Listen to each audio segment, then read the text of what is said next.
Hello அனைவருக்கும் வணக்கம். So ஒரு குட்டி மினி விளாக் பார்க்கலாமா? அண்ட் இந்த மினி விளாக் வந்து ஜூன் 12 அன்னைக்கு எடுத்தது. ஸோ ஜூன் 12 தான் என்னோட பர்த்டே. ஸோ அந்த அன்னைக்கு வந்து ஹஸ்பண்ட் வந்து குட்டி குட்டியாக ஒரு சர்ப்ரைஸ் மாதிரி வச்சுருந்தாரு அங்கங்கே. அண்ட் இது வந்து சக்ஸஸில் போய் முடிஞ்சுதா இல்லை ஃபெயிலியரில் போய் முடிஞ்சுதாங்கிறத நம்மளோட சேனலில் லாங் வீடியோ என்னோட பர்த்டே வீடியோ அப்லோட் பண்ணுறேன். ஸோ அதில் கண்டிப்பாக மறக்காமல் செக் பண்ணி பார்த்து தெரிஞ்சுக்கோங்க. அண்ட் இந்த வாட்டி வந்து ரிஷியும் இருந்ததுனால அது கொஞ்சம் எக்ஸ்ட்ரா ஸ்பெஷல். இது வந்து என்னோடய 25th பர்த்டே. ஸோ அதுக்காக தான் தடவையாக எனக்கு கல்யாணம் ஆகி இந்த 5 இயர்ஸில் தடவையாக அவர் என்னை சர்ப்ரைஸ் பண்ணியிருக்காரு.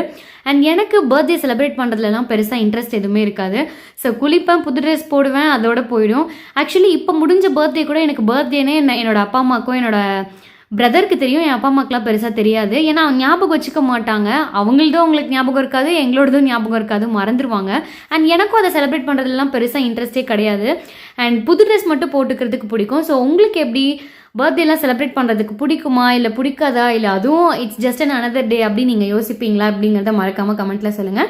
அண்ட் இதில் ஒரு பெரிய ஸ்டோரியே இருக்குது, அதை நம்மளோட லாங் வீடியோவில் அப்லோட் பண்ணுறேன், மறக்காமல் செக் பண்ணுங்கள்.